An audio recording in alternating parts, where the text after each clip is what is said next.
Hey guys, tonight we begin with why it sucked to be a medieval assassin. The picture we often carry is one of shadowy figures leaping across rooftops, blades flashing, leaving no trace behind.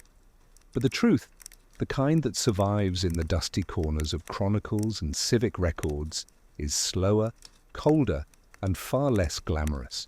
Imagine instead the damp chill of stone walls pressing against your back as you wait in an alley for hours, the sour taste of stale bread tucked under your cloak, and the weight of knowing that if you are caught, no one will speak your name again, except in curses. The life of the assassin was not a dance of glory, but a trade of mud, hunger, and endless silence. The job was to slip into the cracks of medieval life, to pass as nobody, to be less than the crowd. And yet, beneath that nothingness carried the sharp responsibility of shifting power, sometimes for a lord, sometimes for a merchant, sometimes for a bishop, with more ambition than holiness. The word itself, assassin, has its roots entangled in stories from the East, whispered in Europe with tones of dread. Chroniclers spoke of mysterious sects, of men who killed as a calling. But for most of Europe in the Middle Ages, the assassin was a simple, desperate figure, an expendable man, rarely a woman, chosen for obscurity, sent on errands of silence. Their world was not one of flashing swords in open daylight, but of dull knives honed thin in candlelight, of cords twisted into loops, of wax seals broken and re-melted to hide tampered messages.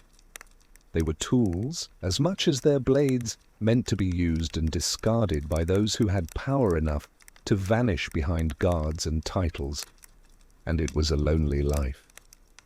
These men walked through crowds pretending to be bakers' helpers, shepherds, pilgrims. They smiled when spoken to, laughed at the right times, all the while scanning windows and gates, memorizing the rhythm of a city's breath. They might wait for weeks, even months, for a single opening, an unlocked door, a procession slowed in the street, a target distracted by festival music. Waiting was the real work.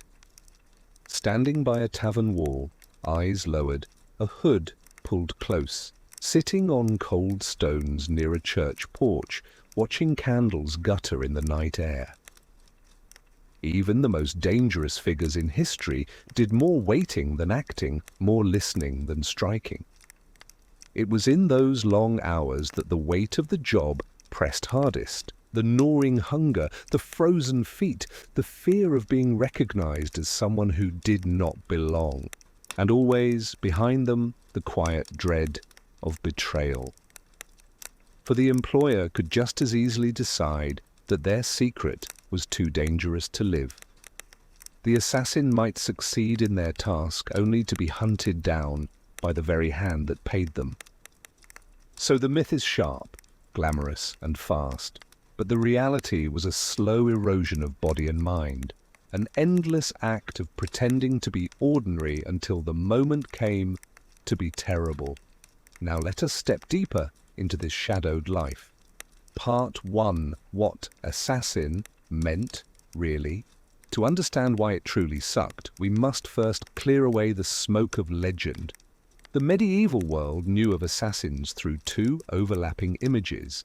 The first came from travelers' tales of the Middle East, where Europeans heard of a feared sect, whispered about as if they moved in perfect silence and obedience. These stories traveled westward, embroidered by crusaders and merchants, until the word itself became synonymous with terror. But in Europe, the assassin was usually nothing more than a hired killer or agent of intrigue. They were not knights, they were not noble duelists. They were blades for hire in a society already stitched together by violence. When a lord wished to avoid the scandal of open warfare, or when a bishop desired to silence a rival without breaking holy law, an assassin became the convenient tool.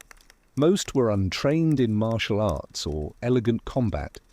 They were chosen instead for being unremarkable. A man with no family to avenge him, no guild to protest his loss, No ties to anchor him in the eyes of neighbors, a man who could vanish without leaving behind more than a stain on the stones. For the assassin, survival was never guaranteed. They were rarely trusted, never celebrated, and almost always feared, even by those who used them. Pay was poor, promises were fragile, and the line between tool and victim was razor thin. The assassin's identity was built not on glory but on erasure. To live was to vanish into the folds of the crowd, and to die was to be forgotten as quickly as a guttering candle in the draught of a stone corridor. And so the life of the medieval assassin begins, not with legends of rooftop acrobatics, but with the cold, hungry truth of a man reduced to a shadow. Recruiting the invisible. The assassin's trade did not draw volunteers from eager crowds. It was not a guild, nor a fraternity, nor an honored vocation. It was an assignment, often forced, sometimes lured by coin, and always shrouded in distrust. The men who ended up in this life came from the edges of society. A runaway serf who could never return to his fields without a master's lash. A soldier whose lord had no more use for him after a war ended in truce. A beggar, fluent in several tongues, picked up in a port city for his ability to slip unnoticed among foreigners. They were recruited not for their strength, but for their smallness.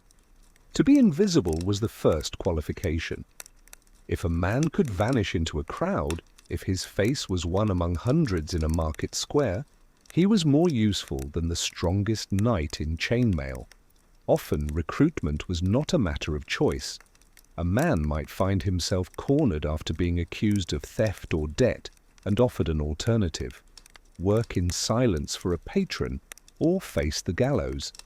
Others might take coin because there was no other way to live through a harsh winter, no other way to feed themselves when the harvest failed.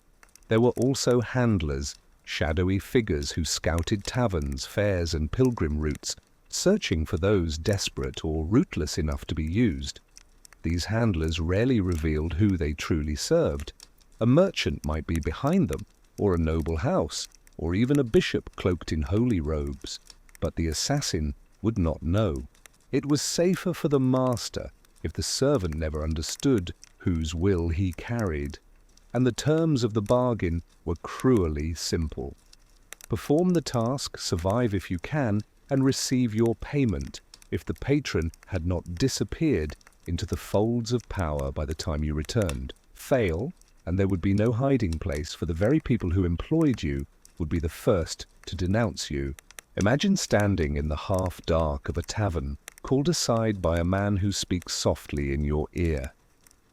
He offers not just coin, but purpose, though it is a poisoned kind. His hand rests on your shoulder, heavy with promise and threat alike. And you, with no home, no kin, and no guild to speak for you, find yourself nodding, because the alternative is starvation or the rope. This was recruitment. Not ceremony, not honor, but the exploitation of the forgotten. The assassin's profession depended less on dazzling weapons and more on tools that could pass as everyday belongings. The greatest danger was not the act itself, but being discovered before the task even began. That meant every item had to serve two lives at once, the ordinary and the deadly. The most reliable companion was the knife, not the broad sword of a knight, nor the fine rapier of later centuries, but the humble, narrow blade. The assassin's knife was plain enough to be mistaken for a kitchen tool, something you might see in the hands of a cook cutting onions or a shepherd trimming rope. Its strength was not in its decoration, but its invisibility. Iron or steel, honed thin, sometimes no more than a few inches of cutting edge, it could slip into a boot, a sleeve, or a belt without drawing attention. To carry a knife was not unusual. To carry one too sharp, too well polished, too fine, that was to invite suspicion. Alongside the knife, cords and ropes were essential. Not thick ship ropes or bright cords dyed for trade, but thin strands of hemp or flax twisted by hand. They could bind, restrain, or silence, yet they were also the common tools of travelers. A man might tie a bundle of firewood with the same cord, or fasten his cloak against the wind. To own rope was unremarkable. To know how to use it swiftly and precisely, that was the mark of training or of desperation. Sometimes powders found their way into an assassin's kit. Not the elaborate poisons sung of in legend, but simple irritants, crushed herbs that blurred vision, powders to sting the eyes, dust slipped into a cup of wine to loosen the tongue. These were unreliable, difficult to carry, and often as dangerous to the handler as to the target. Still, in the right moment, they offered the illusion of choice, a way to act without drawing steel. Clothing itself was a tool. A cloak was more than warmth. It was a shield of anonymity. The weave, the dye, the cut, all declared who you were supposed to be. A pilgrim's cloak, patched and marked with tin badges of saints, could carry a man from city to city without question. A woolen cap drawn low could disguise the hair or shade the face. Boots worn thin said traveller, while boots too fine might whisper spy. Even a simple staff could be both walking aid and weapon, a way to mask readiness beneath the look of weariness. Then there were the subtle implements of deception, wax, seals, and scraps of parchment. Not all assassins killed with steel. Some altered letters, changing words or replacing pages, guiding suspicion toward others. A broken seal, melted and repressed with a copied impression, could doom a man without a single blow struck. The assassin who understood ink and wax might change the course of a trial or a council, setting rival against rival in deadly quarrels. Food and drink, too, became tools. A flask of wine could dull a guard's senses. A loaf of bread could conceal a message. These objects did not look out of place, and that was their value. An assassin never wished to appear armed. He wished to appear burdened only with the ordinary needs of life. Above all, the assassin's truest weapon was his demeanor. A plain face, a bowed head, the steady rhythm of someone with errands to run and no cause to linger. This was as vital as any blade. A man could carry the sharpest knife, but if he drew eyes to himself with nervous gestures or too bright clothing, he was already defeated. Silence, patience, and ordinariness were the true instruments of survival. Picture a figure on a bench in a bustling market. He leans forward, tearing bread in small bites, chewing slowly. His cloak is patched, his boots scuffed with road dust. Beside him rests a bundle of firewood tied with cord. No one glances twice.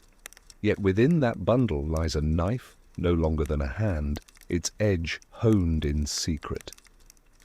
He waits, watching the rhythm of the square, the bells striking the hour, the stalls opening and closing, the flow of feet. Every item he carries is a mask. Every gesture is a disguise. This was the assassin's art, not to be armed, but to be overlooked, to turn the common into the deadly, and the deadly into the invisible. The patient's profession. If there was one thing that defined the life of a medieval assassin, more than blades, disguises, or the threat of punishment, it was waiting. Endless, uncomfortable, mind-numbing waiting. The strike itself was but a heartbeat. The hours, days, and sometimes months that led up to it, that was the true shape of the profession. To live as an assassin was to learn how to endure time itself. Waiting often began with surveillance. The target's life was not lived in secrecy but in pattern. Everyone in a medieval town or castle had routines: when they left their chambers, when they walked to prayer, when they ate their bread, when they joined a procession. The assassin's first task was to vanish into the fabric of daily life and watch. Imagine a man stationed near the corner of a church square. He pretends to be resting, a pilgrim who has walked far. His cloak is pulled tight, his hood lowered, and in his hand he fingers a string of prayer beads like any other humble traveller. In truth, he has been there for hours, watching which doors open at dawn, who enters the chapel at midday, which servants carry food into the bishop's hall. He is not waiting for the moment to strike, he is waiting for the pattern to reveal itself. Patience in this work was not stillness alone, it was observation, memory, and endurance. Cold stones underfoot, rain dripping from eaves, smoke from torches, stinging the eyes. None of it mattered. The assassin needed to stand as if rooted, to seem part of the scenery. A dog might wander by and sniff him. A merchant might glance his way and dismiss him instantly. That was the goal, to be beneath notice, as constant as a paving stone. There were many places suited to this kind of waiting. A bell tower high above, where the toll of the hour gave a steady rhythm to the day. A public bathhouse where one could linger in the steam and hear gossip spilling from loose tongues.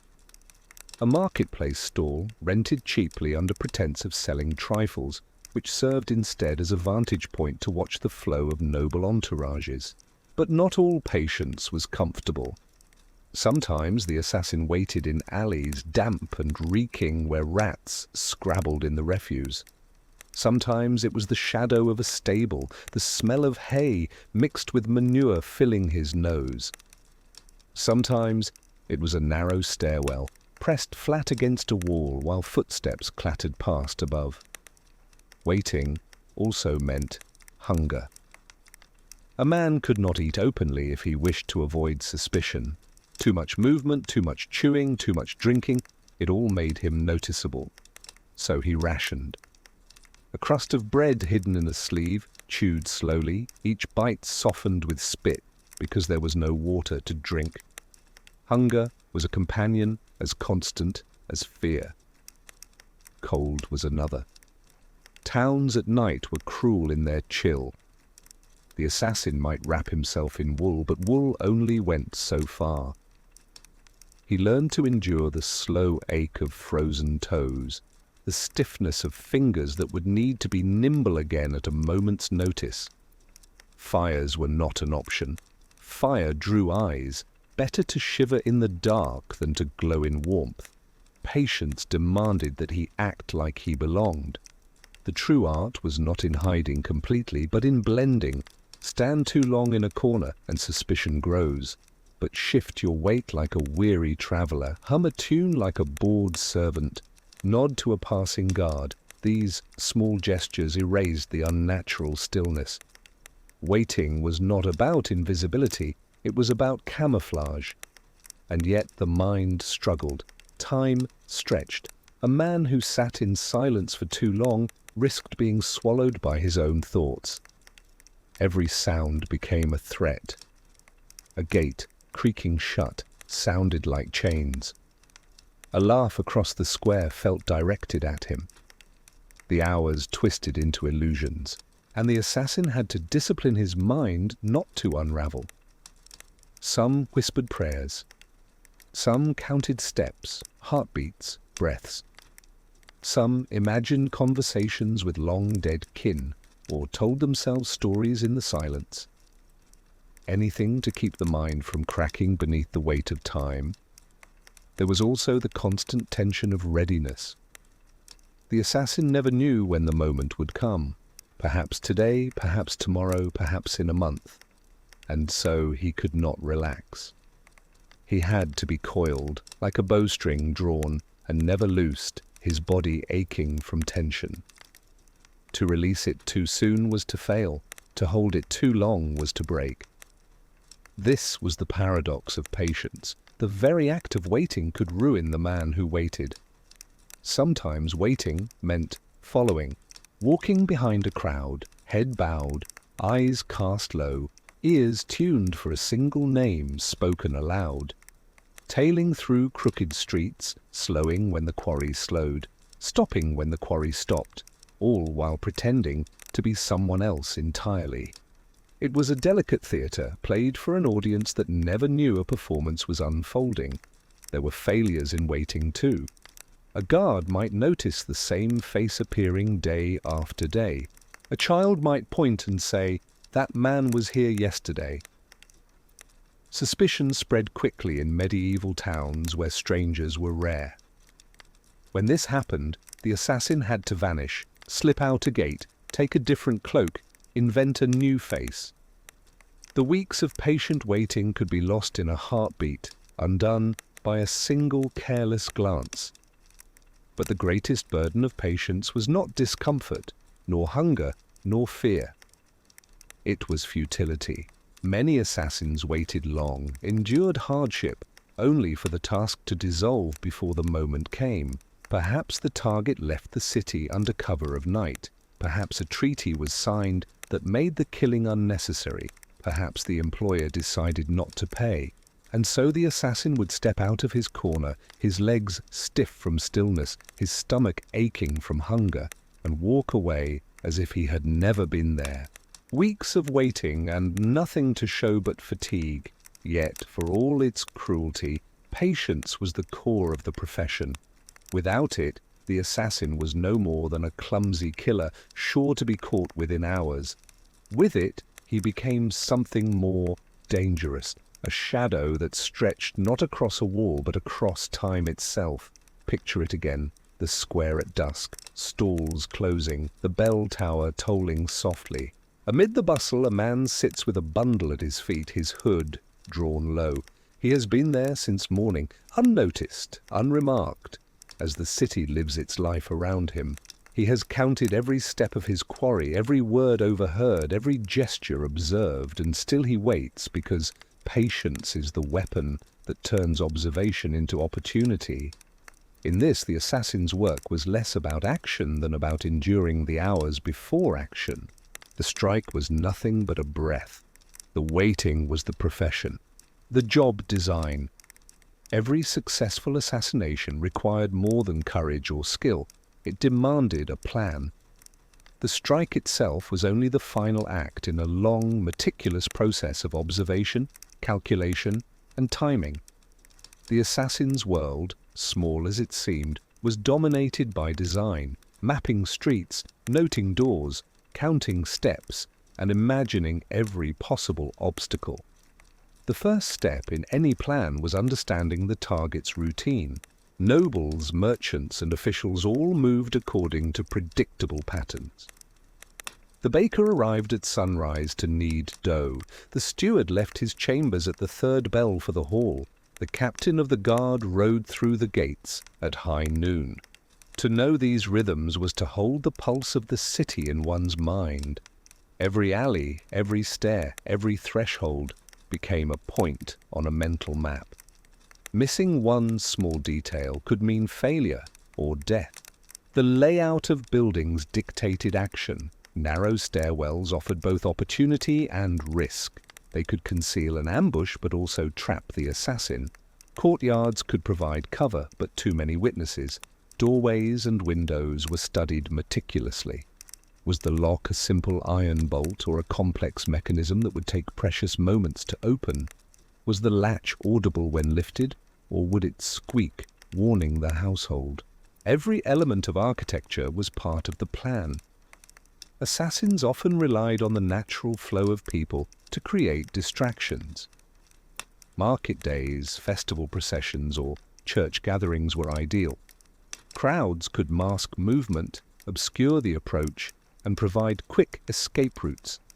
Yet, crowds were unpredictable.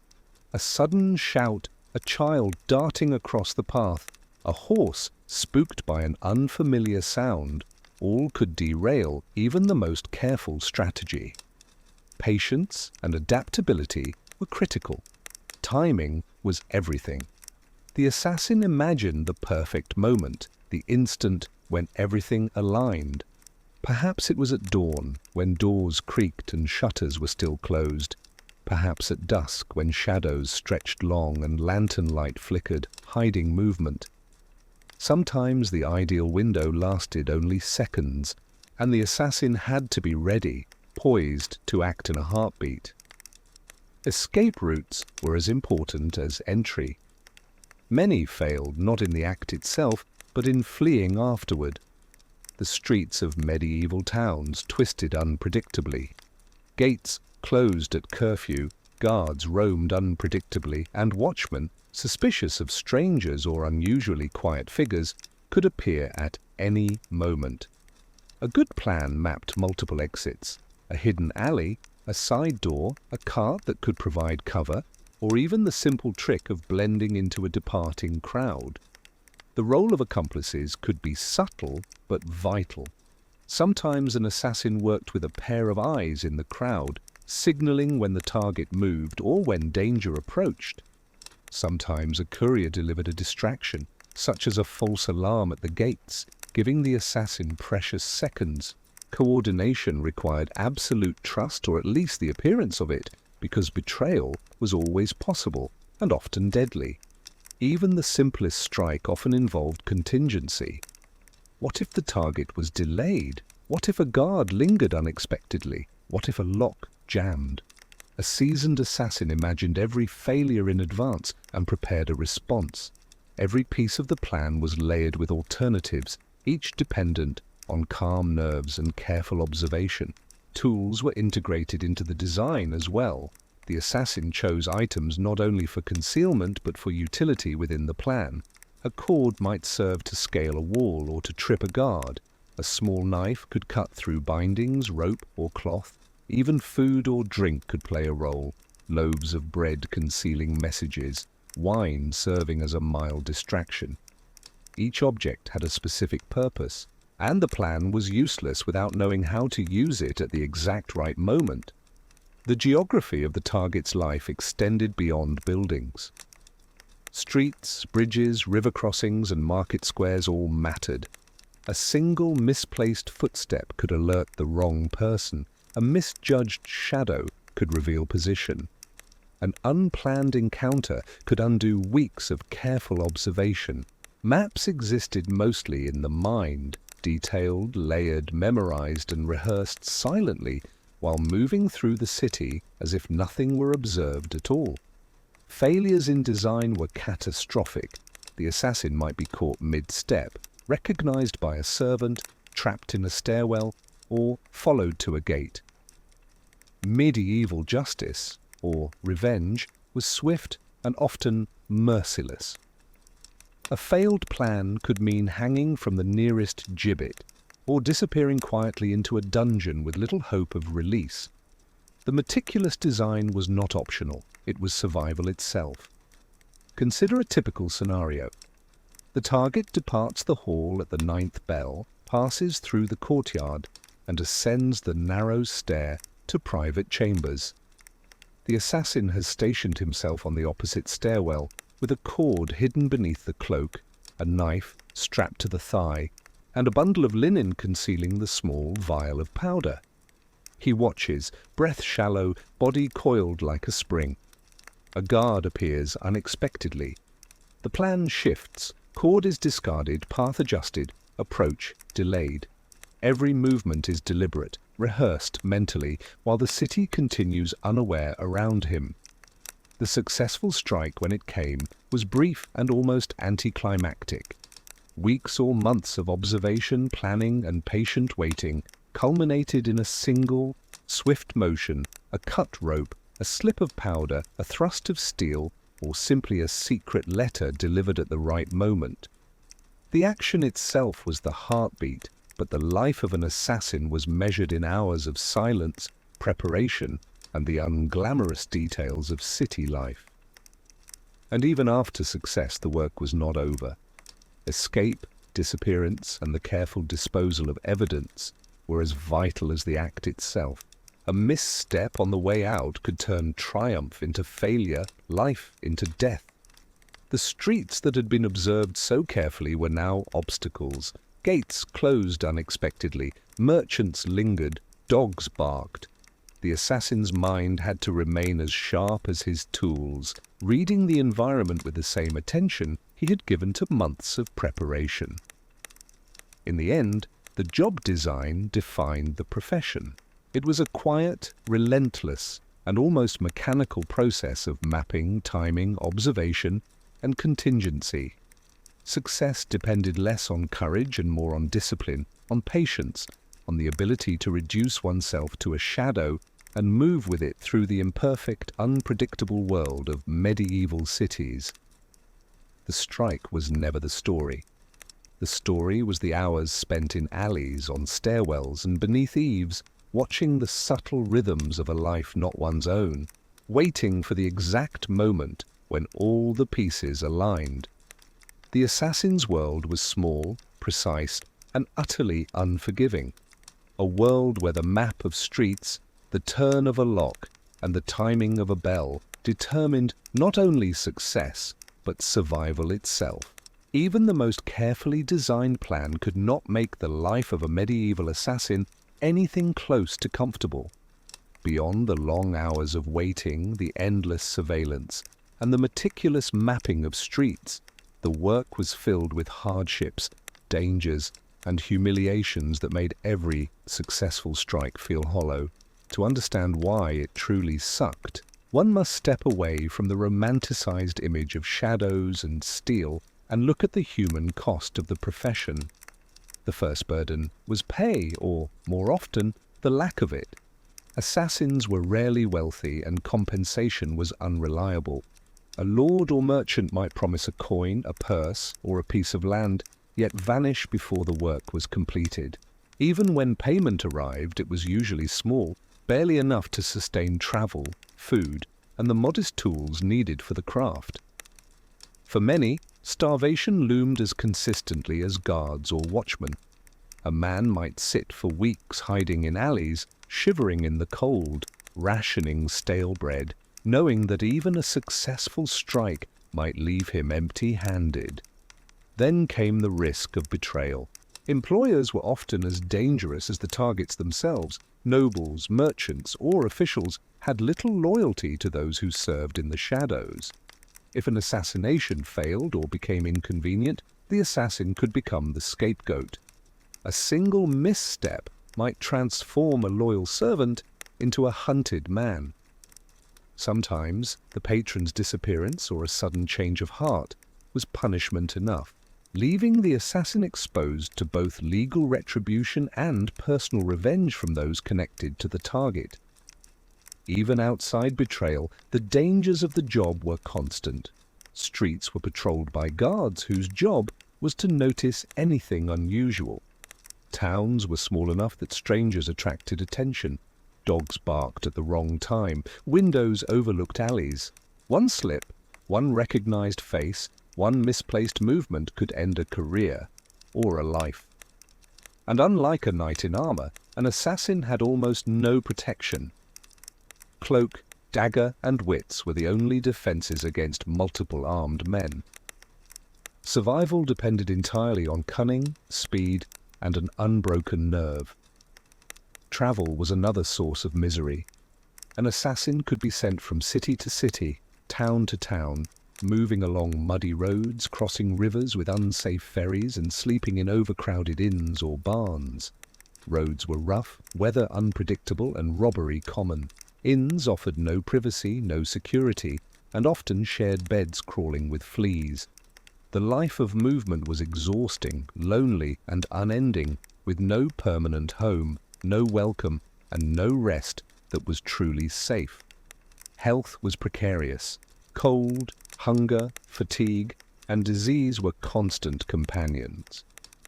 A man weakened by long waits in wet streets or forced to travel without proper clothing could easily fall ill. There were few remedies, no reliable physicians, and no safety net for someone who could not afford to pause. Even a minor injury could turn deadly if infection set in. Yet an assassin could not rest or seek care openly. The job demanded that he remain unseen even while sick or injured. The emotional toll was severe. living in shadows, carrying the weight of secret knowledge, and being constantly aware of the fragility of life, left scars that were invisible but deep.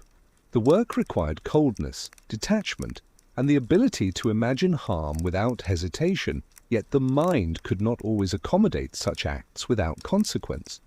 Nightmares, paranoia, and isolation were natural byproducts of the profession. To be always vigilant, always on guard, always alone, this was the cost of survival. Even success offered no relief. A completed job did not guarantee recognition, reward, or safety. The target might fall silently, the street might continue as if nothing had happened, and the assassin had to melt back into the shadows, unnoticed, unpraised, unremembered. The life of triumph was only measured in survival to live to plan another day, another strike, another survival. There was no fame, no honor, only the unending cycle of observation, calculation, and silent endurance. Families suffered too. In many regions, if an assassin was caught, his kin could face punishment as well. Homes could be burned, fields confiscated, and relatives imprisoned simply because of association. A man in this trade could not truly belong anywhere. He was a ghost in his own family history, a shadow passing through the lives of others with no mark left except fear. Finally, there was the monotony. While stories focus on action, most of an assassin's life was waiting, walking, watching, and pretending. Day after day, the routine of the streets, the same markets, the same gates, the same patterns of life became a slow erosion of the mind. Moments of real action were rare, fleeting, and usually anticlimactic. A dagger thrust, a letter delivered, a lock silently opened. These acts were brief sparks in an ocean of tedium. The work demanded skill, courage, and patience, yet the reward was often small and fleeting, making the grind of preparation feel endless.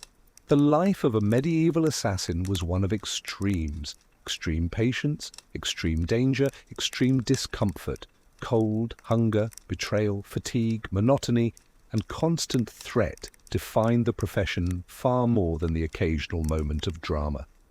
Any glamour the legends attached to the trade was offset by the reality of misery. The shadowy figure of myth becomes a man with blistered feet, a sore back, a bitter stomach, and nerves constantly on edge. To be an assassin was to live in constant compromise with reality. The ideal, romanticized notion of a shadow leaping across rooftops dissolves under the weight of rain-soaked cloaks, locked gates, cold nights, and days spent invisible and ignored.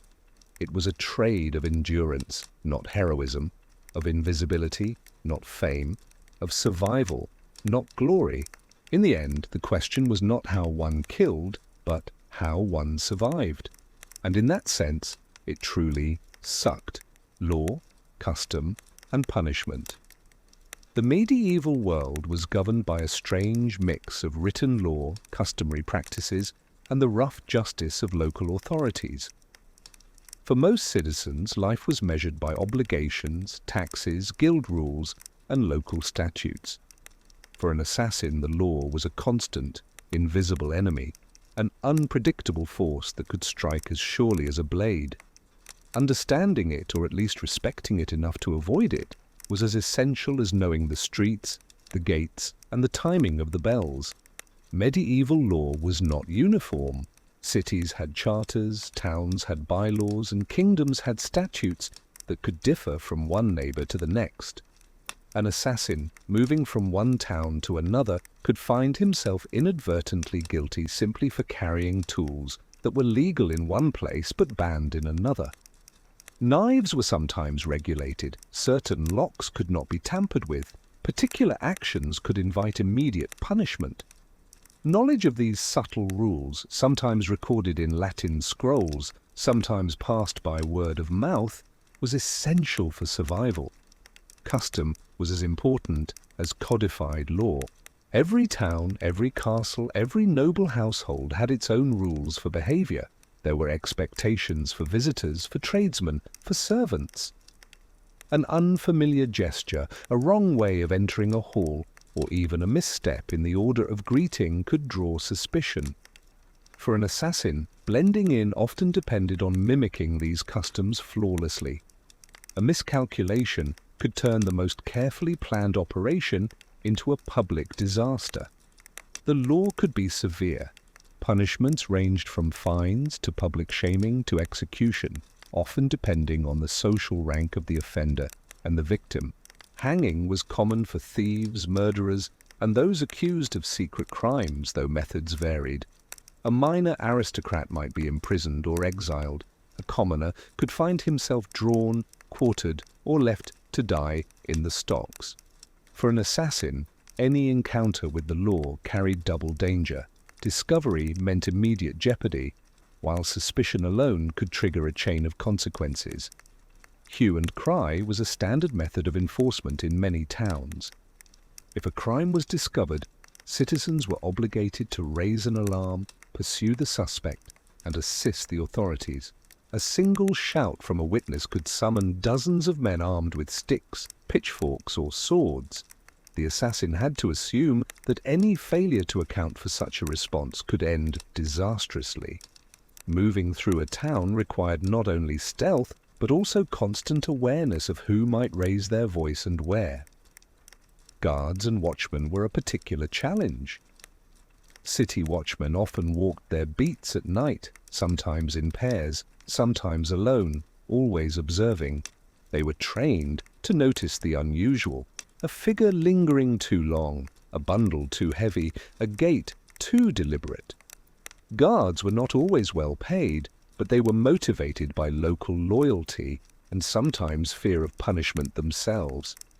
An encounter with a watchman could be as deadly as any duel, for the law moved quickly once suspicion was raised. Trials existed, though they were often chaotic and brutal by modern standards. Assassins caught in the act could be tried in a town hall before a local lord, or even by the king's court, depending on their victim. Evidence was collected imperfectly. Witness testimony, the discovery of tools, or the testimony of accomplices coerced under duress. Ordeals sometimes determined guilt, a heated iron, a plunge in cold water, or a simple weight-based test, though these methods were more common for minor offences than targeted killings. In all cases, the assassin had little recourse, legal protections were scarce, and mercy was rare. Guilds, surprisingly, played a role in regulating conduct as well. Many crafts had rules against theft, fraud, or disruption of commerce. An assassin pretending to be a journeyman or tradesman had to maintain appearances meticulously. Fines, shaming, or expulsion could follow the discovery of a discrepancy, even if it was minor. In some cities, guilds reported suspicious activity to the authorities, meaning that a careless impersonation could trigger legal attention before a strike could be attempted. Punishment often extended beyond the individual. Families could be fined, lands confiscated, and property destroyed. In some regions, collective responsibility meant that an assassin's neighbors might pay the cost for a failed or discovered plot. This added another layer of stress. Survival was not only personal, but also a quiet, constant concern for those in proximity. Every choice carried consequences beyond the self. The law also dictated certain ritual behaviors. Curfews, tolls, public processions, and ceremonial duties were observed rigorously. Missing or ignoring them could be interpreted as suspicious. The assassin could not simply move freely. He had to act as if he belonged at every moment, following the invisible script of civic life. This constant mimicry of ordinary life was exhausting, demanding both physical endurance and mental acuity. Even informal customs could punish. A town might have unwritten rules about how strangers should behave, or expectations about how merchants conduct business. A slight deviation, a glance held too long, a gesture deemed improper, could raise suspicion. The assassin's success relied on understanding these nuances instinctively. One misstep, even in appearance, could draw attention and endanger months of preparation. Consequences for failure were swift. A man discovered in a city with incriminating tools might be held overnight, questioned under harsh conditions, or handed over to the Lord's justice. Confession, voluntary or coerced, could be extracted through humiliation or pain. Public examples were made frequently: hanging bodies, heads displayed at gates, stocks for ridicule, to reinforce fear and obedience among the living. The assassin, operating in shadows, had to navigate these risks invisibly. Yet law and custom were not always consistent. One city might overlook a minor infraction, another might punish it severely. One noble might grant a degree of immunity, another might seek vengeance immediately. The assassin's survival depended on constant calculation, understanding both codified rules and the informal network of expectations that shaped daily life. Even when no arrest occurred, suspicion lingered. A stranger observed too frequently, a figure seen in multiple towns, a person too quiet in conversation. These small details could build a profile. Gossip alone could ruin a mission. Towns were small worlds, and rumors traveled quickly. The assassin could be forgotten, but rarely unobserved, and rarely without consequence. For the assassin, the law was both enemy and guide. It demanded careful adherence to visible norms while forcing innovation in secrecy. Curfews dictated movement, punishments shaped risk, customs informed disguise, and the threat of exposure lingered constantly. One miscalculation could turn months of careful patience into a lifetime, or an end at the gallows. The medieval world was, in essence, a labyrinth of rules and expectations, both formal and informal. The assassin navigated it silently, blending into its rhythm while plotting outside of it. Every step, every gesture, every moment was a negotiation with law, custom, and punishment. Survival was contingent not only on skill with tools, but on mastery of the invisible rules that governed the lives of others. Even the most careful assassin could not escape the tension between what was expected and what was necessary. To act outside the law meant risk. To appear outside the law, even inadvertently, invited suspicion. The professional existed in this constant liminal space, balancing danger and discretion, forever aware that a single misstep could spell not just failure, but death. In this world, law and custom were never neutral. They were another layer of the obstacle course that defined the assassin's life. The craft was not merely about skill with blade or cord. It was about the intelligence to understand the structures of human society, the patience to move within them unnoticed, and the courage to continue despite the constant presence of invisible eyes and consequences. The life of an assassin, when viewed through the lens of law, custom, and punishment, is less about heroism or legend and more about navigating a complex web of obligations, threats, and rigid expectations. Every city, every village, every household carried rules that could crush the unwary. Survival depended on understanding, observation, and the unwavering discipline to respect those rules while bending them quietly to one's own end. And in this delicate balance, the assassin learned the true weight of his profession. A life lived not only in shadows, but in constant negotiation with the rigid, unpredictable, and often unforgiving world of medieval law and custom. Travel was the worst. Travel was an unavoidable part of an assassin's life, and it was almost always unpleasant. While legends imagine dashing figures moving freely from city to city under cover of night, the reality was slower, wetter, colder, and far more exhausting. Roads were rarely more than dirt paths, pitted with ruts and stones, and weather could transform them into mud so thick that even a light horse struggled to pass. Assassins had no luxury of comfort. Every journey was measured in discomfort, danger, and endless observation. The first difficulty was simply the terrain. Hills, forests, rivers, and marshes made movement unpredictable. Bridges were often narrow, unstable, or locked behind toll gates. Crossing them required timing and preparation, for a single stumble could leave a traveler exposed, stranded, or visible to patrolling guards. River crossings were especially treacherous. Ferrymen were expensive, often untrustworthy, and occasionally violent. The assassin had to plan every leg of a journey, calculate the risks, and carry minimal equipment to move quickly. A heavy pack meant slower movement. A light pack meant fewer supplies. Weather added another layer of misery. Rain turned paths to sticky mud. Snow and frost froze fingers and toes. Wind cut through woolen cloaks, chilling bones. The assassin could not stop for warmth. Fires were dangerous, drawing attention to a lone traveler. At night, frost-coated roads made footing uncertain, and riverbanks were slippery with ice. Even a short delay could lead to hypothermia, fatigue, or exposure.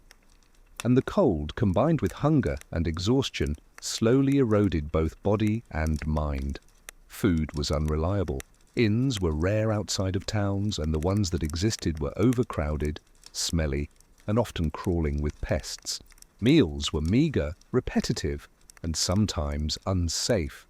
Bread could be stale, pottage watered down, ale sour.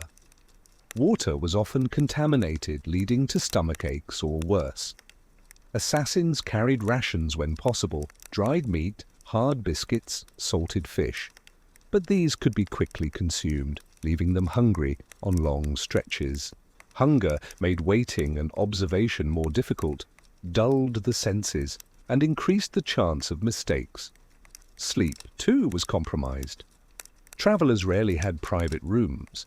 A shared in-bed might be wet, infested with fleas, or occupied by strangers who snored, cursed, or argued. Sleeping outdoors was perilous, cold, damp, and exposed to both human and animal threats. Wolves, dogs, and even thieves were constant hazards. The assassin's sleep was often a light, alert, fragmented thing, more rest than recovery. Each night was spent balancing the need for recuperation against the need to remain unseen.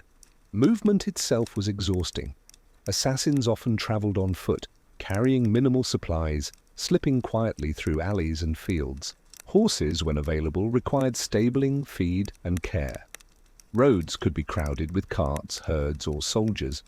Walking through towns required constant attention to curfews, gates, watchmen, and suspicious citizens. A misstep, a pause too long, a glance held too long, could draw attention, undoing hours of careful concealment. Every mile traveled was a test of endurance, awareness, and patience. Isolation compounded the misery. Unlike a soldier moving with a unit or a merchant with an entourage, an assassin often traveled alone. Conversations with fellow travelers were dangerous. Anyone could recognize or betray him. Loneliness was constant, punctuated only by the occasional brief exchange at a market or inn. This solitude intensified the mental strain, making the long hours of walking, waiting, and hiding feel even more oppressive. Maps were imperfect and directions unreliable. Assassins relied on memory, guidance from locals, or crude sketches of the roads. Roads could vanish after rains, towns might rename streets, and signs were inconsistent. Losing one AS way could mean missing a target entirely, or being caught in unfamiliar territory with no cover. Planning had to account for such unpredictability, yet even the most careful preparation could fail. Bandits and highwaymen were another constant threat. Remote roads offered little protection.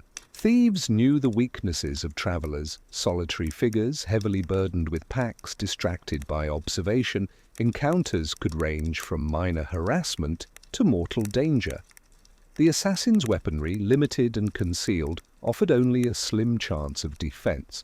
Often, the only strategy was avoidance, choosing less traveled paths. moving at dawn or dusk and relying on the disguises and routines that had already kept him unnoticed in towns.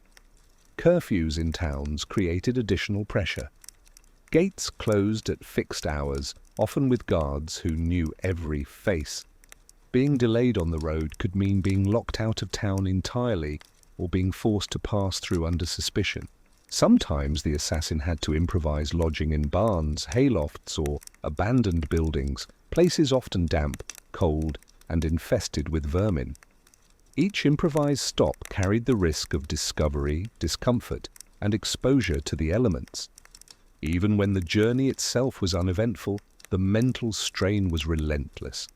Observation had to continue constantly. Every passerby was a potential witness. Every innkeeper a potential threat. Timing mattered. Missing a signal, arriving late, or moving too early could disrupt a strike or alert guards. The mind remained tense, calculating risks, planning contingencies, and replaying every step in anticipation of mistakes. Yet, despite the misery, travel was unavoidable. Assignments required movement, targets were rarely stationary, and distance between patron and target had to be bridged. The assassin had no choice but to endure the hardship, to adapt to the environment, and to maintain vigilance over every step. The roads, fields, and towns were as much a part of the profession as the dagger or the cord. Survival depended as much on endurance in transit as on skill in action. Finally, the journey often concluded not with relief, but with new challenges. Arrival in a city meant navigating unfamiliar streets, learning local customs, evading watchmen, and finding suitable hiding places. Exhaustion could dull awareness, increasing the risk of detection. Hunger and cold persisted, for travel did not end simply upon arrival. The assassin was never fully at rest. He remained a ghost in motion, always observing, always calculating, always enduring. In sum, travel was an unrelenting trial of endurance, skill, and patience. Muddy roads, harsh weather, scarce food, dangerous animals, bandits, isolation, and the constant threat of law or discovery combined to make it one of the most miserable aspects of the assassin's life. Unlike the sudden drama of a strike, travel was slow, monotonous, and exhausting. Hours and days that tested body, mind, and spirit. Yet it was unavoidable, an essential part of survival, and another reason why the profession, despite its reputation, was far from glamorous. To walk the medieval roads as an assassin was to carry the weight of the world's hardships alone, the cold, the hunger, the uncertainty, and the unending need for stealth. Every mile was a test of resilience, and every step brought both danger and the possibility of failure. Travel was, in truth, one of the cruelest parts of a profession defined by shadows, patience, and quiet endurance. The life of an assassin was not just defined by skill, patience, or endurance. Equally important was understanding the web of patronage that dictated who would hire such a person and why. In medieval society, the patrons of assassins were as diverse as the cities themselves: nobles, merchants, religious figures, even rival factions within a single town. Each had motives, resources, and expectations, and the assassin had to navigate this complex social terrain as carefully as the streets and alleys he moved through. Nobles were the most obvious patrons. Rivalries between lords, dukes, or counts often turned deadly, and hiring an assassin was a way to resolve disputes quietly without open war. A successful strike could shift the balance of power in a region, remove a competitor, or enforce a hidden vendetta. Nobles often provided the highest payment but also posed the greatest risk. They were powerful, influential, and if things went wrong, they could leave an assassin exposed to enemies and law alike. Merchants also employed assassins, though their motivations were usually economic. Trade disputes, stolen contracts, or the threat of competitors could escalate into violence. a well-placed assassin could remove a rival quietly, ensuring the stability or expansion of a trading empire. Merchants often worked with local contacts, bribed officials, or arranged distractions to make a strike possible. Payment might be substantial, but merchants were notoriously cautious with promises, and betrayal was common. Religious figures occasionally entered the picture, particularly in regions where church authority intersected with politics. Monasteries, bishops, or abbots might need a threat neutralized without scandal, especially if the target opposed their influence. These patrons were often secretive, providing minimal instructions and expecting maximum discretion. The assassin could rarely question orders. Obedience was valued over curiosity. Mistakes or exposure could bring not just legal punishment, but moral condemnation, complicating an already dangerous life. Factions within cities or towns were another source of employment. Guilds, political groups, or rival families might hire assassins to remove threats, enforce compliance, or intimidate adversaries. Urban conflicts could be brutal and immediate, requiring precision, stealth, and local knowledge. These jobs were often short, high stakes, and unpredictable. The assassin had to understand not only the physical layout of the city, but also the social map.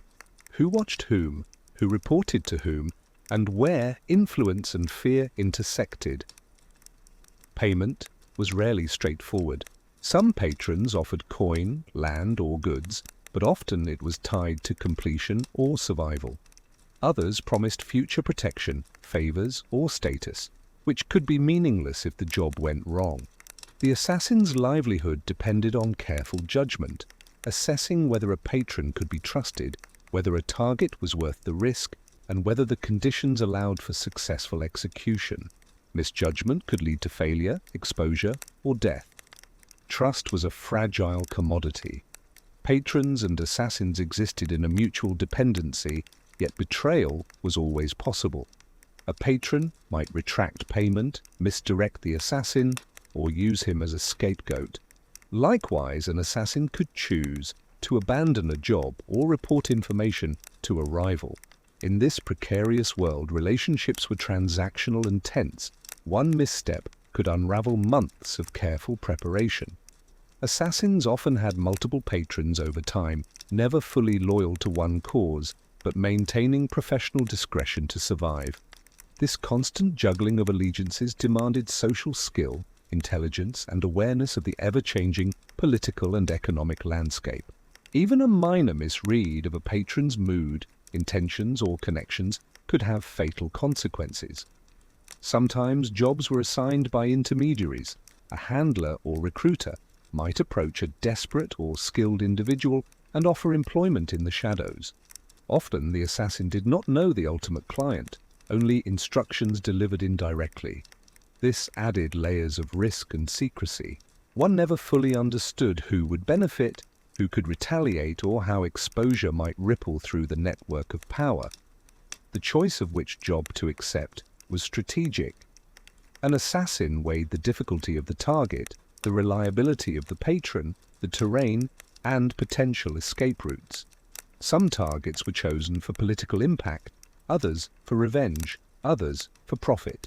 Every assignment carried risk, reward, and moral ambiguity. Even a simple strike could entangle the assassin in a web of consequences beyond the immediate act. The social networks surrounding employment were complex. A single noble might have alliances with merchants, guilds, or even clerics, each with their own agendas. Accepting a task might trigger conflicts unseen by the assassin, making the act dangerous not only physically but politically. Every action had to be measured, every step calculated, and every interaction treated with caution. Ultimately, the assassin was both empowered and constrained by these networks. Patrons could provide opportunity, resources, and protection, but they also imposed expectations, obligations, and dangers. Understanding who hired whom, why, and under what conditions was essential for survival.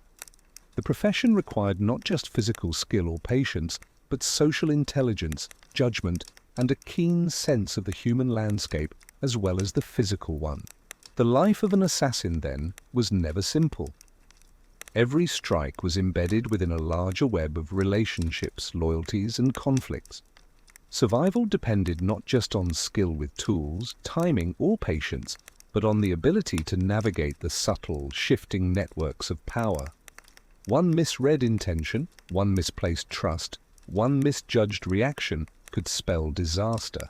In the end, the assassin's patrons defined the work as much as the work itself. They determined targets, dictated conditions, and shaped the risks. The assassin moved through their shadows, invisible and unnoticed, yet entirely dependent on their whims. It was a delicate balance between agency and obedience, danger and reward, and ultimately survival itself. The risks of getting caught. For a medieval assassin, the greatest danger was rarely the act itself. It was being caught before, during, or after. Every element of the profession was designed to minimize exposure, yet even the most careful plan could unravel in an instant. The risks were constant, omnipresent, and often fatal, shaping the life of the assassin far more than the strikes themselves. Getting caught could occur in countless ways. A loose step on a wet cobblestone might produce a sound heard by a passing guard. A bundle of tools carelessly shifted could reveal a hidden knife. A cloak snagged on a gate, a hood blown back by the wind, or even a glance held too long could betray the presence of someone who was supposed to be invisible. The environment itself was a weapon against the unwary, and the assassin had to treat every element of the city, every shadow, alley, and threshold, as potentially dangerous. Witnesses were everywhere. Citizens, servants, merchants, and children all observed, consciously or not, the life of the city. A curious glance, a whispered rumor, or a remembered face could alert authorities. Assassins learned quickly that no detail was too small.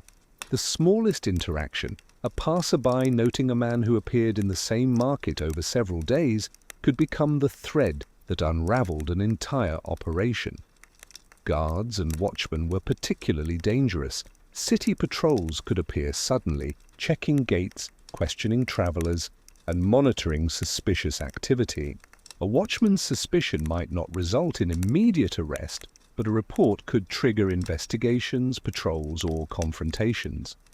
In some towns, patrolling guards were supplemented by volunteers from the community, meaning the assassin could face dozens of eyes at any moment. The presence of humans trained to notice unusual behavior increased the stakes exponentially. Curfews and checkpoints made movement hazardous. Arriving late or attempting to pass a locked gate could expose a traveler to scrutiny. Even seemingly routine activities like crossing a bridge or entering a marketplace carried risk. A misjudged timing or misinterpreted instruction could lead to questioning or detention. For an assassin, every step outside the familiar was a negotiation with chance. Traps and countermeasures existed as well. Some targets had guards, dogs, or hidden defenses designed specifically to catch intruders. A doorway might be reinforced, a window barred, a hallway watched by hidden eyes. The assassin had to anticipate not only the target's movements, but the defensive measures put in place. One miscalculation could mean immediate confrontation, injury, or death. The consequences of capture were severe. Legal punishment varied, but it was rarely lenient. Hanging, beheading, or other forms of execution were common for those caught committing murder or plotting assassination. Beyond formal punishment, families or associates could face fines, confiscation of property, or retaliatory attacks. In many cases, being caught meant not only the end of the assassin's life, but also repercussions for anyone connected to him. Even if not immediately executed, being captured could lead to imprisonment in harsh conditions. Dungeons were cold, damp, and infested with vermin. Food was scarce and water contaminated. Interrogation often involved intimidation, threats, or torture. The goal was to extract information or confessions, leaving little room for escape. An assassin had to prepare for the possibility of long-term detention and the mental strain that accompanied it. Mistaken identity was another danger. A man carrying a knife, rope, or suspicious bundle could be accused of assassination, even if he had no connection to a crime. The chaotic nature of medieval towns meant that rumors and coincidences could have deadly consequences. Avoiding recognition, blending into crowds, and maintaining plausible routines were essential survival strategies. The psychological toll of constant risk was immense. An assassin lived with perpetual vigilance, knowing that a single error could destroy months of preparation. Sleep was shallow and often interrupted by fear or anticipation. Hunger, fatigue, and exposure heightened alertness, yet also made mistakes more likely. Every movement, every glance, every decision carried potential consequences. The stress was unrelenting, shaping not only actions but the mental state of the assassin. Escape, when capture seemed imminent, required improvisation and courage. Hidden alleys, rooftop routes, and decoy crowds became tools in the moment. The assassin might use a thrown rope, a distraction, or sudden appearance in a crowd to vanish. Planning helped, but the real skill was improvisation, reacting faster than guards, blending seamlessly into the environment, and remaining unseen. Failure meant death, imprisonment, or lasting injury. Even after a successful strike, the risk of capture lingered. Authorities often investigated sudden deaths, disappearances, or acts of violence, and witnesses could be compelled to testify. A successful mission did not guarantee safety. The assassin had to continue observing, moving, and hiding as if the act had never occurred. In essence, life after a strike was another series of dangers layered on the first, requiring the same vigilance that had ensured survival to that moment. In this world, the risks of getting caught defined the profession. Every decision, from route choice to cloak color, from bundle contents to timing, could influence survival. An assassin's life was less about daring attacks and more about managing exposure, anticipating threats, and living perpetually under scrutiny. The work was brutal, exhausting, and relentless, a constant negotiation with danger. To succeed, an assassin needed not just skill and patience, but resilience, creativity, and an unshakable focus on survival. Every element of the profession, from waiting in shadows to planning a strike, from traveling dangerous roads to navigating the law, was designed to minimize the chances of being caught. Yet no plan could guarantee safety. The ever-present risk of discovery shaped every moment, every decision, and ultimately every aspect of life in the shadows. Survival in this world was measured not in the number of kills, but in the ability to remain unseen, unnoticed, and unpunished. Each day, each mission, each step carried risk, and the consequences of capture were severe, immediate, and often permanent. For the medieval assassin, the shadows were both a tool and a necessity, and living in them was a constant battle against the possibility of being caught. How they trained or didn't. Unlike the romanticized notion of assassins undergoing rigorous secret training from childhood, the reality in medieval Europe was often far more improvisational and inconsistent. There were no formal schools, no standardized curriculum, no certainties, just a combination of inherited skills, observation, and trial and error. Many assassins learned by necessity, picking up techniques as the situations demanded, and refining them through experience rather than instruction. The foundation of any assassin's skill set often began in childhood or adolescence, but rarely as part of a formal plan. Boys and girls in trades or in households might observe the use of knives, ropes, or climbing techniques. Children of soldiers, hunters, or mercenaries sometimes absorbed skills incidentally: how to move quietly, how to track animals or people, and how to read the environment for danger. In towns, watching patterns of life, understanding timing, and memorizing routes could be learned informally by children running errands, delivering messages, or observing markets. These early lessons were raw, inconsistent, and highly dependent on the environment in which the future assassin grew up. Some aspiring assassins learned from mentors, though even this was often clandestine and opportunistic. A skilled practitioner might take on an apprentice in exchange for assistance, loyalty, or payment. The mentorship was usually practical rather than theoretical: how to approach a target silently, how to choose hiding places, how to escape unnoticed. Weapons were taught sparingly. The emphasis was on adaptability, observation, and discretion. Mistakes were costly, and experience served as the most rigorous teacher. Observation was central to learning. Watching guards, citizens, and targets provided invaluable lessons in timing, patience, and behavior. An apprentice might follow a mentor on surveillance, noting how long it took for servants to exit a hall, how a merchant's habits changed with weather, or how the layout of a courtyard could be used to advantage. This on-the-job education reinforced the principle that an assassin's greatest weapon was often the mind rather than the blade. Practical skills were largely self-taught or improvised. Lock-picking, scaling walls, and moving silently often required ingenuity rather than formal instruction. The assassin learned to use whatever tools were available: a cord for climbing, a small knife for cutting rope, or a piece of metal to jam a lock. Mistakes could be dangerous, but the lessons learned were immediate and unforgettable. Over time, these improvisations became standard techniques, refined through repeated application in the field. Weapons training varied dramatically. Some assassins had experience with daggers, short swords, or crossbows from hunting or household service. Others had minimal training and relied on stealth rather than combat skill. The emphasis was rarely on dueling or extended fights. The goal was efficiency: a quick, silent, and effective strike followed by immediate disappearance. In this sense, the training was not combat in the classical sense, but the cultivation of precision, timing, and improvisation.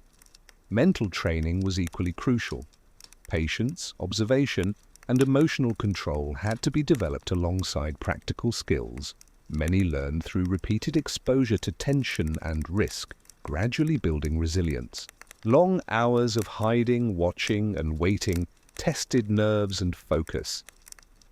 Young apprentices learned to control fear, suppress instinctive reactions, and maintain attention despite fatigue, cold, hunger, or discomfort. The mind became as honed as any tool in the arsenal. Some assassins gained skills through military or mercenary experience. Knowledge of strategy, weapons, and survival techniques could be transferred from battlefield experience to urban assassination.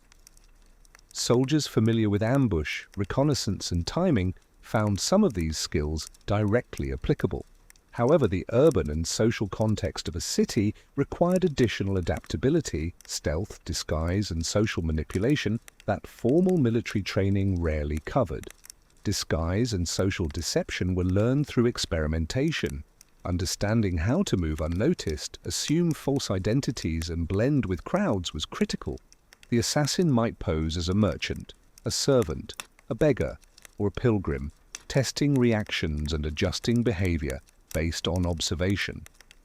These skills were rarely taught formally. They were developed through trial, error, and careful attention to human behavior. Physical conditioning was practical rather than structured. Climbing walls, running through alleys, and carrying necessary equipment demanded endurance. Assassins often conditioned themselves by performing their work repeatedly under realistic conditions: long waits, heavy loads, and physical challenges imposed by the environment itself. Unlike a modern soldier's regimen, this training was incidental and inseparable from the work itself. Finally, improvisation was the ultimate teacher. No plan survived perfectly. No assignment unfolded exactly as intended. Each success and failure shaped technique, refined strategy, and taught caution. The most experienced assassins often relied more on intuition and adaptive problem-solving than any specific skill learned beforehand. The combination of observation, experience, and instinct became the true foundation of their training. In short, medieval assassin training was fragmented, inconsistent, and mostly experiential. Some benefited from mentors, others from military experience, but all learned through patience, observation, trial, and error. Success depended less on formal instruction and more on the ability to endure discomfort, anticipate danger, and adapt quickly to unpredictable circumstances.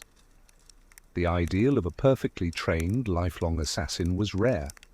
The reality was a profession defined by learning in the shadows, often at great personal cost. Psychological toll. The medieval assassin's work was not only physically exhausting and dangerous, it was profoundly taxing on the mind. Long before a dagger was drawn or a cord thrown, the mental strain of preparation, observation, and anticipation weighed heavily. Isolation, fear, monotony, and moral compromise combined to create a life filled with anxiety and mental fatigue that could persist long after a mission was completed. Isolation was one of the most persistent burdens.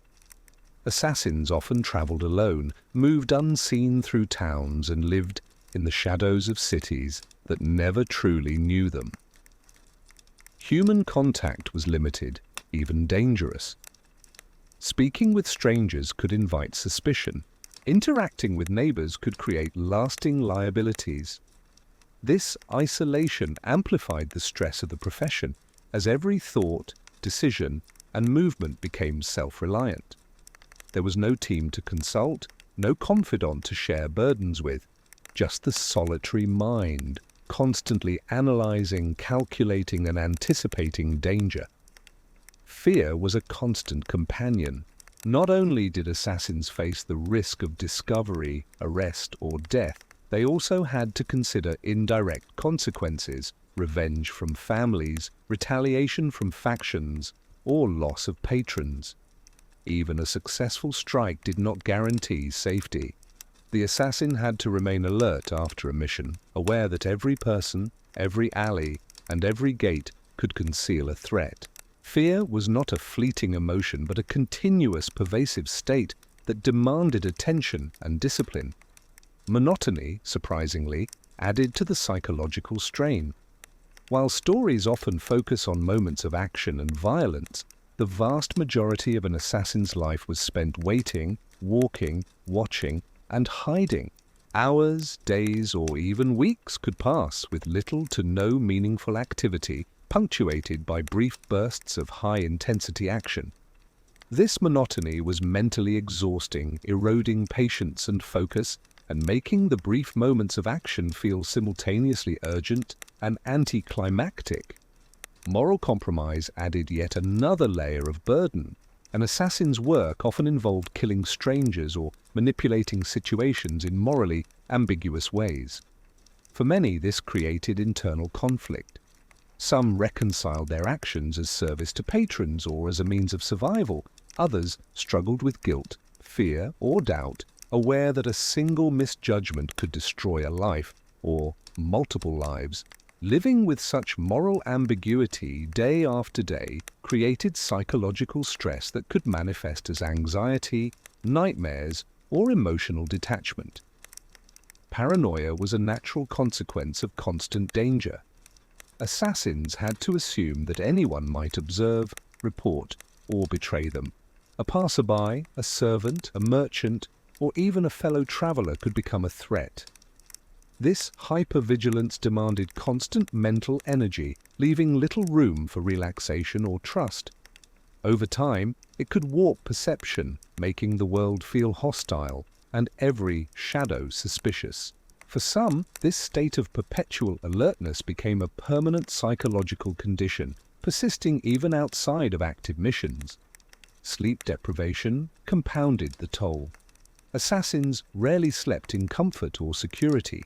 Nights were spent in damp haylofts, freezing attics, crowded inns, or outdoors, always ready to react to a sudden threat.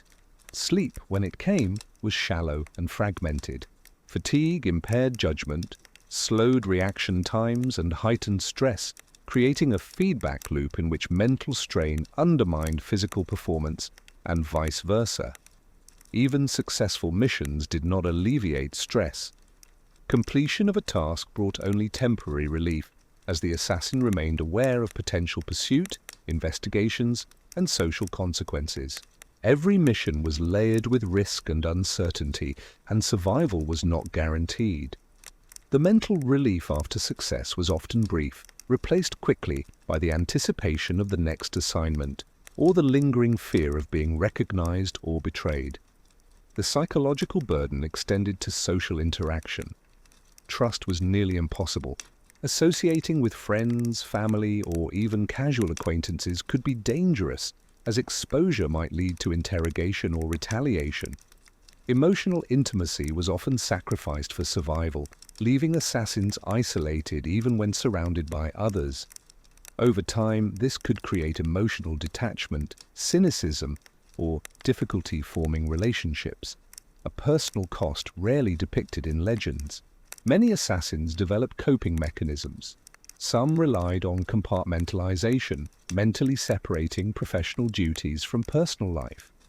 Others found solace in minor routines, observation of mundane details, or small comforts during travel. A few sought spiritual guidance, meditation, or prayer, though superstition often mingled with practicality. Even so, coping was imperfect. The mind remained under constant strain, balancing vigilance, preparation, and moral compromise. In essence, the psychological toll of being a medieval assassin was as punishing as the physical risks. The combination of isolation, fear, monotony, moral ambiguity, paranoia, and sleep deprivation created a life of continuous mental strain. Success offered no relief, only temporary respite, while failure carried immediate and often fatal consequences. Survival required not only skill and endurance, but extraordinary mental resilience and the ability to function under perpetual stress. In the shadows of medieval cities, the mind was as tested as the body. A single lapse in judgment could mean death, capture, or betrayal. Yet even without action, the constant vigilance, the anticipation of threats, and the weight of moral compromise created a quiet, persistent torment. Life as an assassin was therefore a test of mental fortitude as much as physical skill, a continuous negotiation with fear, isolation, and the relentless demands of survival. Urban versus rural assignments. Not all assassination work was created equal. The environment dictated strategy, risk, and even the type of skills required. Medieval assassins operated in vastly different conditions depending on whether they were in the dense streets of a city or the open expanses of the countryside. Each setting offered unique challenges and hazards, and the ability to adapt to these conditions often determined survival. Urban assignments demanded precision, patience, and social awareness. Cities were crowded, chaotic, and full of observers. Streets were narrow, alleys dark, and buildings tightly packed, creating both opportunities and dangers. An assassin could move unseen through shadows, slip across rooftops, and use crowds for cover, but the density of people and structures meant that any mistake could be instantly noticed. Familiarity with local customs, gate schedules, curfews, and the behavior of citizens was critical. A single misstep, a misread pattern of a merchant's routine, or an overlooked patrol could draw attention and ruin weeks of preparation. Observation was far easier in urban areas than rural ones, but exposure was higher. Assassins could study their target in markets, workshops, or courtyards, noting habits, routes, and timings. Yet every onlooker was a potential witness, and rumors traveled quickly in tight-knit communities. An assassin had to blend seamlessly with pedestrians, servants, or laborers, adopting disguises and roles that allowed him to move without attracting suspicion. Even seemingly insignificant interactions, a glance exchanged with a merchant or a word overheard in a tavern, could compromise an assignment. Rural assignments, by contrast, demanded endurance, improvisation, and mastery of terrain. Targets in the countryside were often isolated, residing in manors, traveling along poorly maintained roads, or hiding in small villages. While fewer eyes meant less social scrutiny, the risks were no less deadly. Open fields left little room for concealment, and long stretches of travel increased vulnerability to patrols, bandits, or wild animals. The assassin had to rely on natural cover, timing, and patience, sometimes waiting days in forests, hedgerows, or abandoned structures before a target presented an opportunity. Weather and terrain played a larger role in rural assignments. Muddy roads slowed movement, rivers had to be crossed cautiously, hills and forests required stamina and planning. Unlike urban areas where rooftops and alleys provided concealment, the countryside offered only natural cover, often limited and inconsistent. Mistimed movement could leave an assassin exposed for hours. Night travel was necessary but risked getting lost or encountering hazards such as cliffs, quicksand, or aggressive wildlife. Survival skills were paramount, knowing which herbs were edible, how to find clean water, and how to shelter safely without leaving traces. Timing and patience differed between urban and rural assignments. In cities, targets were often predictable, following daily routines, visiting markets, or attending ceremonies. Surveillance focused on small, repeatable behaviors. In the countryside, movement was less regimented, requiring more improvisation. A noble traveling between manors might change routes unexpectedly. A merchant convoy could alter schedules due to weather. This unpredictability meant that rural assignments demanded flexible planning and a tolerance for extended periods of inactivity. Waiting in the wilderness, exposed to weather and wildlife, tested patience far more severely than observing a courtyard from a shadowed window. Escape strategies also varied. Urban assassins relied on alleyways, rooftops, crowds, and sympathetic contacts for disappearance. In rural areas, the assassin had fewer escape routes. Fields, forests, and rivers provided options, but each required careful planning. Unlike cities, where blending into a crowd was possible, the countryside left an assassin vulnerable. Detection could lead to long chases, ambushes, or isolation without aid. Horses, when available, became vital but required care, stealth, and consideration for where the animal could be hidden. The social element was also distinct. In cities, relationships could be leveraged. Innkeepers, merchants, and servants could provide intelligence, food, or cover. In rural areas, locals were often suspicious of strangers, and the assassin had fewer allies. Every interaction required caution. A seemingly innocuous inquiry for water or shelter could reveal identity or intention. Rural work demanded self-sufficiency and acute observation of human behavior in environments where trust was scarce and detection could be swift and deadly. Weapons and tools were adapted to the environment. Urban assassins favored concealable blades, ropes for climbing, and small, silent implements suitable for confined spaces. Rural assignments might require more versatile equipment, longer-range weapons, climbing tools, or heavier gear to navigate natural obstacles.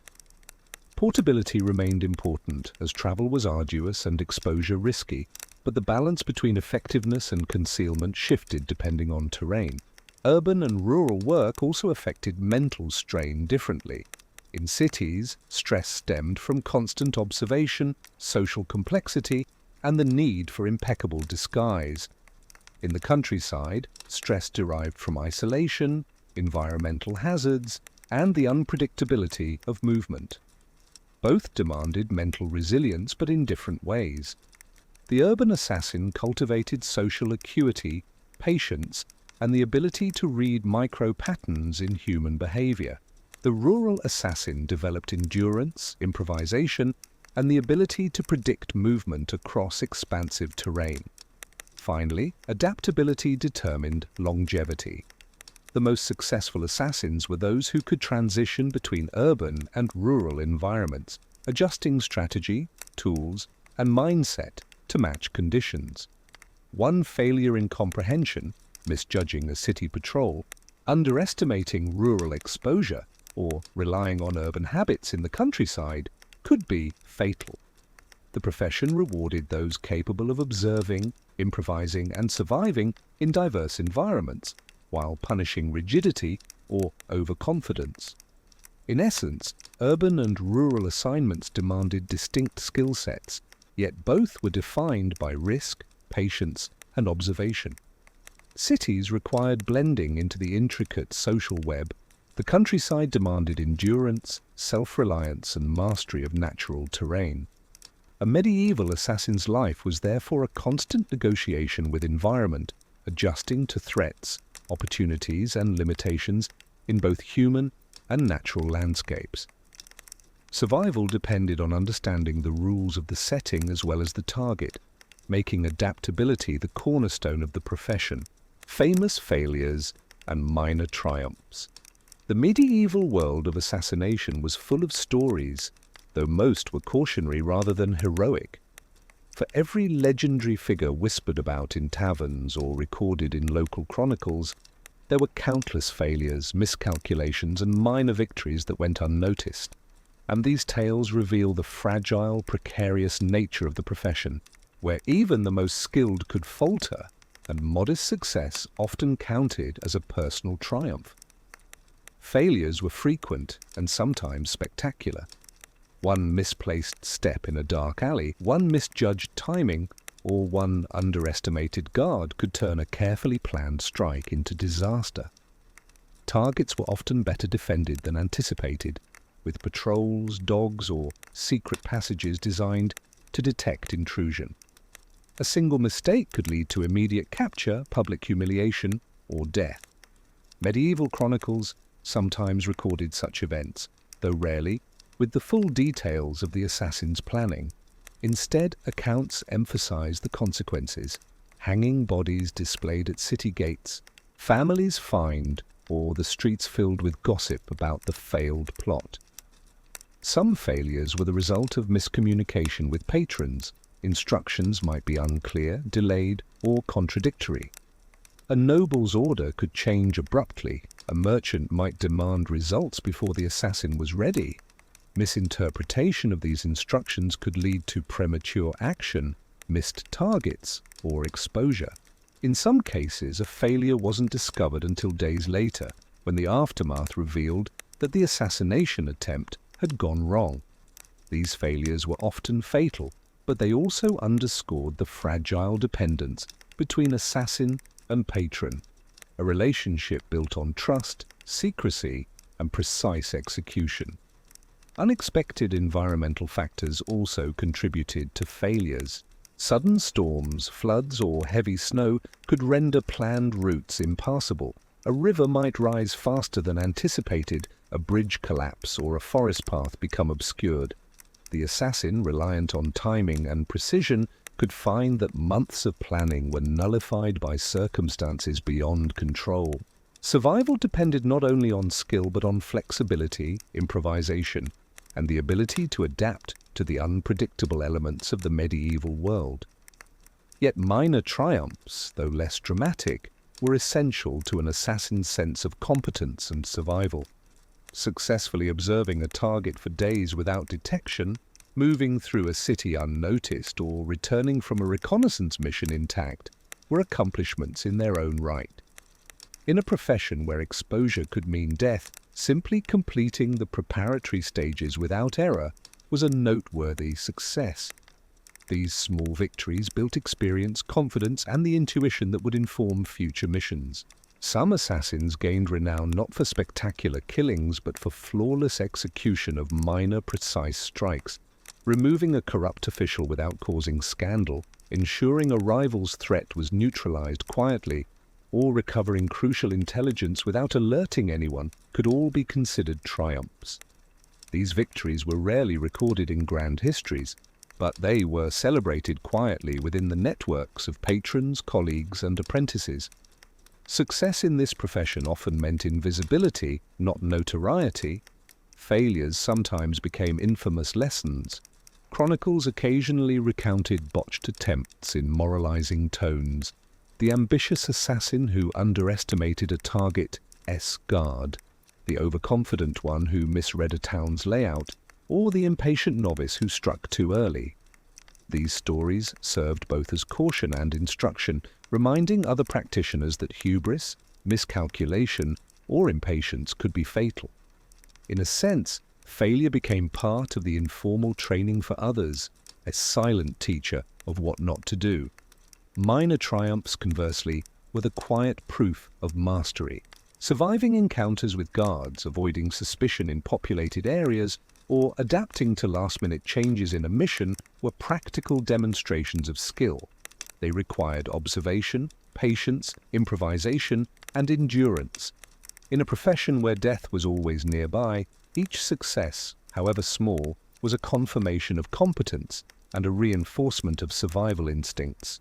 Failures and triumphs were often intertwined. A failed mission could teach critical lessons that ensured success in the future. A miscalculated escape, a misread social cue, or an underestimated patrol could reveal vulnerabilities in planning, execution, or judgment. Likewise, minor triumphs often laid the groundwork for more ambitious assignments. Surviving unnoticed in a city for weeks might enable a later strike, while blending into rural areas could open opportunities previously inaccessible. The balance between failure and triumph was delicate, and survival depended on the ability to learn and adapt continuously. In many ways, the medieval assassin's career was a collection of small victories punctuated by occasional dramatic failure. The work was rarely glamorous, most assignments went unnoticed by history, and most successes were invisible. Yet the accumulation of minor triumphs, the mastery of observation, timing, stealth, and social maneuvering was what sustained the assassin through a perilous life. Even the most skilled assassin had failures. A botched assignment could result in injury, exposure, or death, but minor successes quietly reinforced their abilities and ensured survival. History often remembers only the dramatic events, but for the assassin, survival itself, completion of missions, and the ability to remain unseen were the true measures of achievement.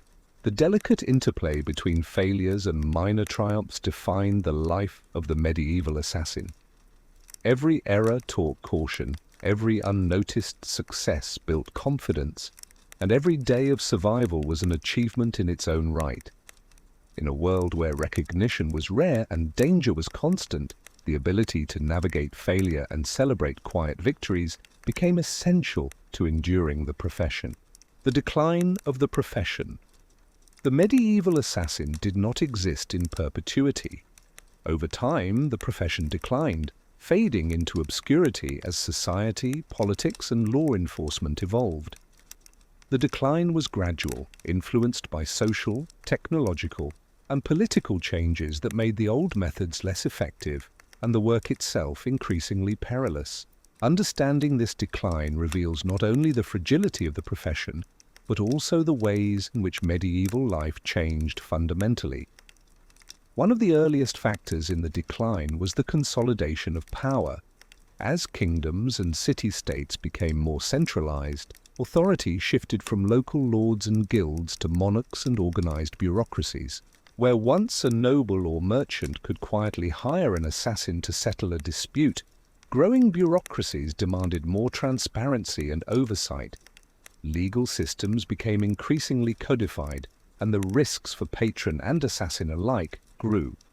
The consequences of exposure were far more severe, as centralized justice often left little room for negotiation, bribery, or local discretion.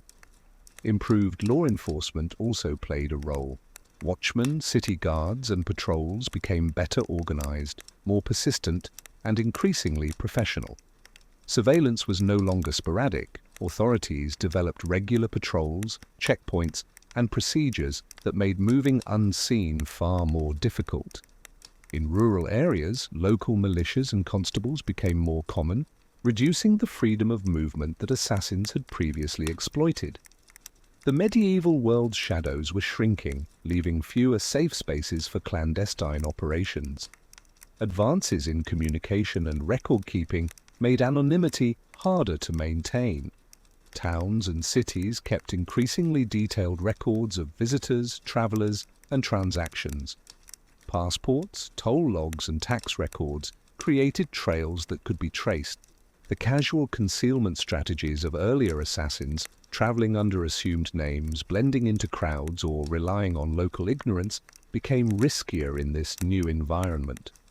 Patrons could no longer rely on total secrecy, and the margin for error for an assassin narrowed significantly. Social changes also contributed. Urbanization brought more people into close quarters, increasing observation and reducing isolation.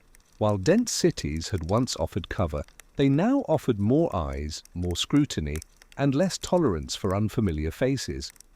The rise of more sophisticated markets, guilds, and public structures meant that movement, transactions, and behavior were monitored more closely. Even rural areas saw increased oversight, with stronger local governance and more robust networks of communication among villages. The old freedom of operating in shadowy spaces was eroding. Economic factors played a part as well. The demand for assassins shifted as conflicts changed in scale and type. Large-scale wars, formalized military campaigns, and political alliances made clandestine strikes less effective or less necessary. Patrons had alternative means to settle disputes, from legal recourse to military force, reducing the reliance on individual assassins.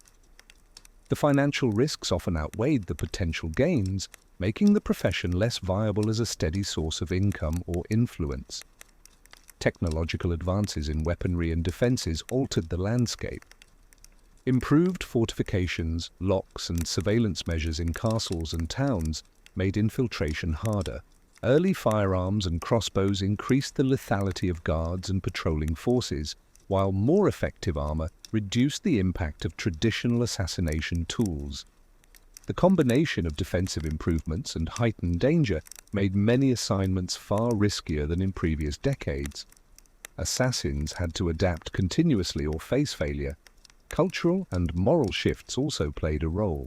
The professionalization of law, the influence of religious authorities, and evolving codes of conduct made clandestine killing increasingly morally and socially fraught. Patrons faced greater scrutiny, and the potential for scandal grew. Even within elite circles, employing an assassin could result in reputational damage or political backlash. These shifts decreased both the willingness of patrons to hire assassins and the willingness of individuals to accept the work. As a result, the profession became smaller, more specialized, and more secretive. Only those with exceptional skill, connections, and courage could operate effectively. Many who survived transitioned into related roles: spies, military scouts, or enforcers for guilds and nobility, where some of their skills could be applied in a slightly safer, more structured context. Others abandoned the profession entirely, settling into quieter lives in towns or rural communities. By the late medieval period, the classic image of the roaming, shadowy assassin had largely faded. The profession persisted in fragments, in small-scale covert operations, but it was no longer a widespread or reliable occupation. Legends and folklore preserved its memory, often exaggerating skill and heroism, while the practical realities, discomfort, danger, and moral compromise became less visible to the public imagination. In the end, the decline of the medieval assassin illustrates how societal evolution, technological change, and centralization of power can render even the most secretive and adaptable professions vulnerable. Where once shadow and secrecy allowed survival, increasing oversight, coordination, and social complexity limited the spaces in which such work could exist. The assassin became less a profession than a memory, a historical curiosity, and a cautionary tale about the fragility of life in the shadows. Despite its decline, the legacy of the medieval assassin persisted in literature, folklore, and cultural memory. Tales of patience, stealth, and ingenuity continued to inspire, often transforming the grim, exhausting reality into legend. Yet beneath the stories lay a harsh truth. The work was physically demanding, mentally taxing, morally ambiguous, and ultimately constrained by forces beyond the assassin's control. Survival required skill, intelligence, and adaptability, and even these were no guarantee against the changing tides of history. The decline was not abrupt, but inevitable. The world grew too interconnected, too organized, and too monitored for the old methods to thrive. Assassins either adapted, moved into other roles, or disappeared, leaving behind only traces in records, rumors, and legends. By the dawn of the early modern period, the classic medieval assassin was largely a relic, remembered more for stories than for enduring influence. Lessons for modern times. Though the medieval assassin is long gone, the profession offers surprising insights and lessons that remain relevant today. Beyond the tales of stealth, patience, and danger, the realities of their work illuminate broader truths about human behavior, risk management, and survival under extreme conditions. Understanding these lessons provides a glimpse not only into history, but into the timeless principles of observation, preparation, and adaptability. One of the clearest lessons is the value of patience. The medieval assassin's life was dominated by waiting. Hours, days, even weeks spent observing a target, studying routes, and calculating risk. In a world that often celebrates immediate action, this level of patience stands out. Success depended less on bravado than on the ability to endure monotony, resist impulse, and act only when conditions were optimal. In modern terms, whether in business, research, or personal goals, patience remains a critical skill. The ability to observe, analyze, and time actions carefully often yields far greater results than rushed, reactive behavior. Observation is another enduring principle. Assassins had to read their environment, understand social patterns, and anticipate the actions of others. They learned to notice subtle cues, changes in behavior, timing of patrols, reactions of crowds that could determine life or death. Today, observation is equally crucial, though the stakes are different. Understanding patterns in social interactions, market trends, or organizational dynamics requires similar attentiveness. Noticing small details, interpreting behavior accurately, and adapting strategies based on observation is a skill that transcends time. Adaptability and improvisation were central to survival. No plan survived perfectly, and the assassin had to respond to unexpected obstacles, sudden weather, route changes, or human error. Success required creativity, flexibility, and rapid problem-solving. In contemporary life, adaptability remains essential. Whether navigating workplace challenges, technological change, or personal crises, the ability to adjust, improvise, and remain composed under pressure reflects the same mindset that allowed assassins to survive in unpredictable medieval landscapes. Risk assessment and management was also a fundamental aspect of the profession. Every decision, from choosing a path to selecting a tool, carried consequences. Assassins learned to evaluate likelihoods, weigh benefits against dangers, and act with calculated precision. Modern risk management in fields ranging from finance to engineering to personal safety relies on similar principles. Understanding potential threats, anticipating outcomes, and preparing contingencies mirrors the methods that medieval assassins employed to navigate perilous assignments. The psychological dimension offers further lessons. The mental resilience required to endure isolation, fear, and moral ambiguity illustrates the importance of emotional regulation. Modern life rarely places individuals in life or death situations daily, but stress, uncertainty, and high-stakes decision-making are common. Learning to manage anxiety, remain focused under pressure, and maintain mental clarity amidst uncertainty are skills as relevant now as they were in the shadowed alleys of medieval towns. Discretion and subtlety were also key. medieval assassins operated invisibly, ensuring that their actions were undetected and their presence unnoticed. In today's world, discretion, whether in negotiations, confidential work, or interpersonal interactions, remains a valuable skill. The principle of acting with care, avoiding unnecessary exposure, and considering long-term consequences continues to hold true. Preparation, combined with minimalism, was another hallmark. Assassins carried only what they needed, yet trained to use each tool efficiently. Modern parallels can be found in efficiency, resource management, and focus. Prioritizing what is essential, preparing thoroughly, and eliminating unnecessary burdens is a strategy that increases effectiveness in complex, high-pressure situations. Ethics and moral consideration provide a cautionary lesson. While the work of medieval assassins involved killing, the broader point is about consequences and responsibility. Every action had impact beyond immediate goals, affecting families, communities, and political structures. In contemporary life, understanding the ripple effects of decisions, whether ethical, social, or professional, is critical. Awareness of consequences, even in less extreme circumstances, informs wiser, more responsible action. Finally, the importance of reflection emerges.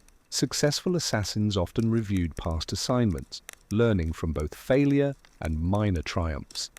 This continuous process of self-assessment, learning from mistakes, and refining technique mirrors modern practices in personal growth, professional development, and strategic planning.